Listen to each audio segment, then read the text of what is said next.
Welcome to A Great Day with Hunter Mizar. His special guest today is Kelly Haun.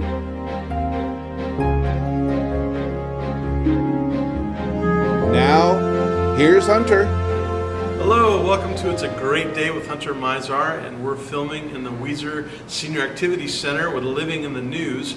Last week I had a chance to sit down with Herb Haun, and the follow-up interview I get to sit down with his wife, Kelly Haun. Now, it is kind of a rare treat because this woman is incredibly busy, so to schedule her and to get her died down to do this interview is a privilege of mine. Actually, one of the people that I admire so much because she has a heart for kids is Kelly. I mean, she really does care about our youth and our kids, and I've just seen that demonstrated over and over again. So you kind of come from an education background. Tell us what you did as a career. I was a fourth grade teacher and worked with Gifted and Talented for a while, and then was a volunteer coordinator for Weiser School District. And then I subbed around the area. Yeah. And for quite a while, you hosted the youth group at your home. 12 years. You added on to your home just so you could house them all. Yeah. There were some days I'd walk in your house and there's just teenagers everywhere, and it was awesome. Yeah, it was great. And you've also worked with different organizations. So one of them is PEO. Mm-hmm. Tell us what that stands for. What does that mean? It's a philanthropic education organization, and what it does is it provides scholarships to women. So if a woman has gone through a divorce and she went to school earlier and now she wants to go back to school, they provide scholarship money, and now it's up to $4,000 she can get from that. So to pursue their degree in education. They have to be within 18 months of their degree, but it's like a master's program. Wow. So if you know anyone that needs a scholarship, let us know, because we love to give away money. Yeah. Well, one of the main reasons I have you here is because I have just loved the rec department that we have in Weiser. I love that we have a place where we can give kids a chance to play sports. I think there's so many things that kids can learn from sports, of life lessons, not just about winning and losing, but about how to work on a team, how to follow instructions. And you have a heart to make sure that kids have the opportunity to play sports, because there's a fee. It costs kids to be able to play, and some of those prices get really high, especially kids that are playing football for the pads and the helmets. And I appreciate Ken Anderson. He's always trying to keep the prices low. But I think what happened was Herb was... he had overheard a kid that was struggling and couldn't play sports, right? Yeah. Tell us the story of how this thing started. Well, we've told this story so often, but he was reffing, if I remember right, in another town, and a little boy, he went in to use the restroom, and the little boy was walking out with him, and he says, "Why aren't you playing?" And the little boy said, "Well, my mom said we couldn't afford it." And so he sat on the bleachers and watched his friend play. Oh. And I always get emotional here. Yeah. Then, so Herb goes, "That's not going to happen again." And we just decided we're going to figure this out. And we did, and we got a board put together, and Hunter is on the board, which we so appreciate giving up your time for that. And Lyndon Haynes, Colton Mills, Kelly Bittinger, Cardenas are involved, Melissa Reed. Yeah. There's more I'm sure I've left out. But all these people get together and they help make decisions on how we're going to use the money that people give. And people have been very, very generous. I mean, it's fairly a new organization. How long has it been around? I think a year and a half. Okay. I think it's what we went through our first year last year, and I think we spent just a little over $7,000 helping kids with equipment and fees. And we also helped, one time 2 little girls came into the library and they couldn't afford the library card, and there was medical issues at home that they had no money. Yeah. And so Future Wolverines paid for that so they could be part of the reading program. Sure. So it's just not only sports, it can be other things too, where kids just need to have the fair, have it equaled out. Yeah. I remember in the brainstorming of this thing that we sat down with my son Josh, who now he's a junior, and we said, Josh, are there kids that didn't participate in the rec department? He said, yeah, there were. And we talked about what happens if they didn't get those skills. Because when you're real little, if you don't learn the fundamentals, by the time you get to middle school where it's free, I was surprised. He was telling us that they're so far behind.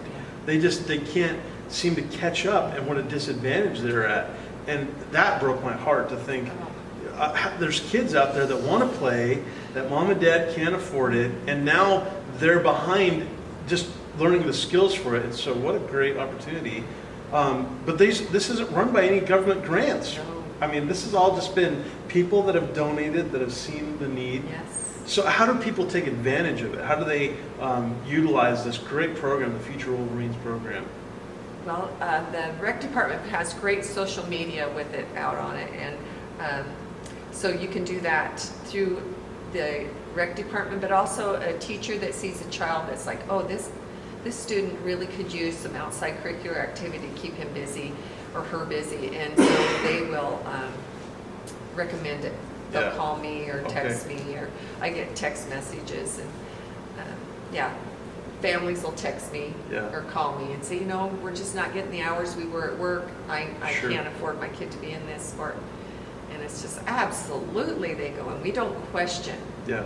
If someone says we can't afford to have our kid in something, there's no questions asked. It's their child gets to play. Yeah. We're not going to turn away anyone. Yeah. So. My wife, who's a school teacher, she teaches 3rd grade. I think she had a couple little guys that were in wrestling, and they're wrestling in their socks and just getting blisters. And so I know she reached out to you, and you immediately went and got shoes, wrestling shoes for those kids. And they were so excited.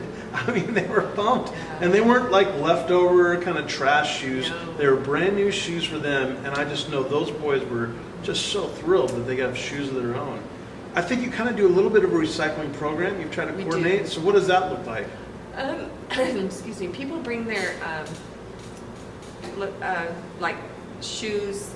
I have baseball pants. I have different from different sports. I have different uniform parts or equipment that people have donated. And so I have a little stash of them. So if anyone needs them, then we have them. But sure. We just had Ken just told me a story about one boy who was he wanted to play football, and the family again had a medical crisis, could not play. There was no way he was going to play, and he came to Future Wolverines, and he was able to play.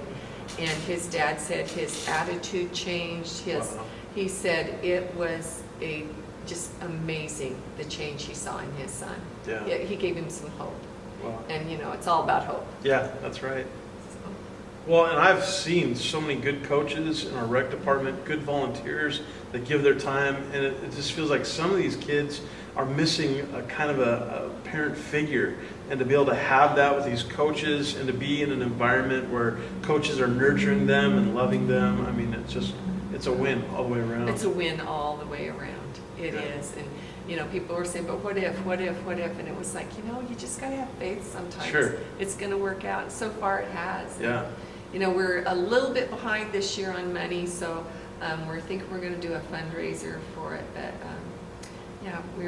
we've got something in plan. So that was my question. If people wanted to give, because they went, well, I believe in that, how would they give? How would they contribute to it? You can just write a check to Future Wolverines Foundation, and it is 2240 Valley View Drive, Weiser. And just send a check. That works great. And I immediately send out a thank you. And you get it. It's 501c3, so it's tax deductible. Sure. And we are able to. We've received one grant from Farm Credit. Okay. And we have to do that to be a 501c3. So that's basically where all our monies come from. Yeah. 99%. And any amount you'll take. Yeah. You'll take $5 or $100 or anything above or below. Yeah. We had one lady write me and said, I can't get paid right now, but when I get paid I want to send money, because she said I was the one sitting in the bleachers. Wow. She says I want to give. Yeah. So Yeah. Tough. Oh. Well, I am so glad that you started this thing. I just think it's so important that we invest in our kids. I mean, that's really our future, and opportunities for them to learn these skills and to be able to play is just so great. So thanks for what you've done. Thank you. Well, and thank you for watching A Great Day with Hunter Mizar and for watching Living in the News. We'll see you real soon.